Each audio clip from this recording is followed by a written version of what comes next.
नमस्कार मंडळी, कसे आहेत सगळे? मजेत ना? आम्ही पण मजेत. तर हा माझा पहिलाच व्लॉग आहे आणि माझ्या चॅनलचं नाव आहे फॅमिली ऑफ पायल.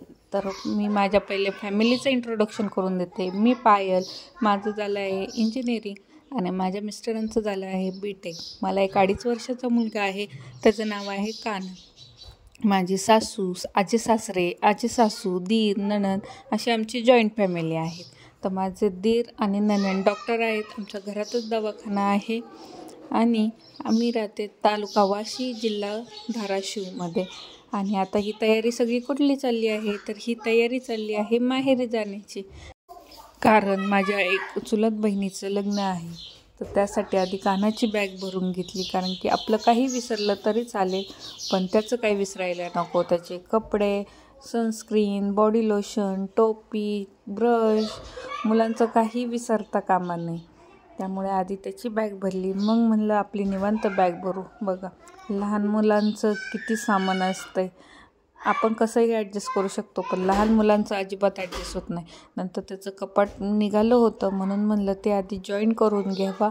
आणि त्याच्यासाठी मग मी हे आधी सगळं कपाट नीट करून घेतलं आणि त्याचे सगळे थंडीतले कपडे राहिले होते, तर ते कपडे लावून घेतले. कारण की आता सीझन तर गेला थंडीचा, त्यामुळे ते कपडे तर त्याला पुढच्या सीझनपर्यंत होणार नाही, नंतर हे ठेवूनच द्यायचे. पण त्याची नंतर किचन घेतलं आवरायला. मी खूपच खराब झाला होता किचन ओटा. मग किचन ओटा घेतला आवरायला, धुवून घेतलं सगळं किचन ओटा. आणि नंतर ते किचन स्वच्छ झाल्याशिवाय तर काही काम करू वाटत नाही. आणि म्हणलं आता जायचं आहे, त्याच्या आधी सगळं घर स्वच्छ करूनच जावं, आणि म्हणून धुवून घेतलं सगळं. नंतर स्वयंपाक करायचा होता. आणि हा माझा पहिलाच व्लॉग असल्यामुळे प्लीज सपोर्ट करा.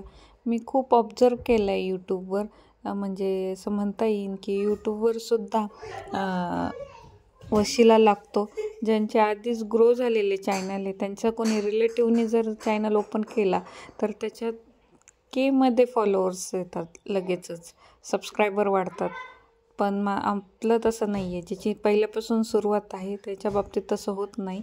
हे मागे माझे दीर आले होते, ते डॉक्टर आहेत. नंतर हे खाण्यासाठी तळलं होतं खाण्यासाठी, आणि म्हणलं चला आता रात्रीच्या स्वयंपाकाची तयारी करून घ्यावी. तर मेथीची भाजी होती, रस्सा भाजी करायची होती, म्हणून आधी मेथी चांगली निवडून घेतली.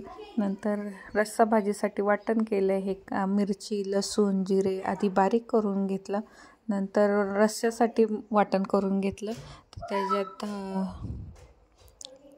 शेंगदाण्याचा कूट, जिरे आणि लसूण टाकून घेतलं आणि ते मिक्सरला चांगलं वाटून बारीक पेस्ट करून घेतली पाणी टाकून.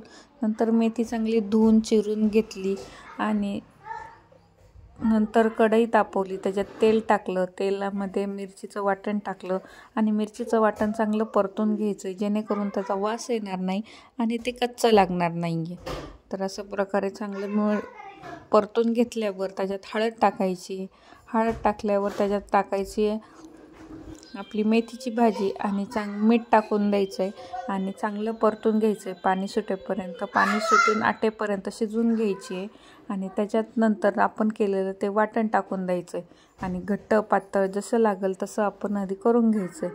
पातळ ही भाजी भाकरीबरोबर खूप छान लागते आणि बाळंतीणबाईसाठी पण ही भाजी खूप बेस्ट आहे, दिली जाते ही बाळंतीणींना. खूप छान चव लागते, एकदा नक्की ट्राय करून बघा. नंतर मसाला भाताची तयारी केली. त्याच्यासाठी तेल तापवलं, त्याच्यात जिरे मोहरीची फोडणी घातली आणि नंतर कांदा टाकला, टोमॅटो टाकला, बटाटा टाकला, शेंगदाणे टाकले. नीट सगळं परतून घेतलं. तिखट काही नाही, आमच्या घरचंच तिखट आहे, काळा मसाला, तो घालून सगळं परतून घेतलं छान. आणि त्याला छान अशी उकळी येऊन त्याच्यात तांदूळ टाकून दिला आणि नंतर एक शिट्टी घेतली. नंतर तर मी काही शूट केलं नाही, कारण की सगळ्यांना खूप भूक लागली होती आणि मग म्हणलं चला सगळ्यांना वाढावं, आपण पण जेवून घ्यावं.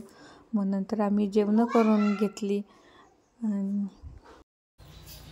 तर आज जरा पोटात पण दुखत होतं, जरा बरं वाटत नव्हतं, तर म्हणलं चला मग मी नुसता भातच खाल्ला, बाकीच्यांना जेवायला वाढलं. आणि मी जरा इंट्रोवर्ट आहे, मला जास्त बोलायला लागत नाही, त्यामुळे काही चुकलं तर नक्की सांगा, कमेंट करा, सपोर्ट करा. बघूयात आता कुठपर्यंत ग्रो होतं आहे, सगळे मिळूनच ग्रो हो, बघूयात. आता जायची माहेरी, त्याचे वेध तर जास्त लागलेत. माहेरी जायला कुणाला आवडत नाही. तर माझं माहेर आहे श्रीरामपूरचं, इथून 300 किलोमीटर आहे.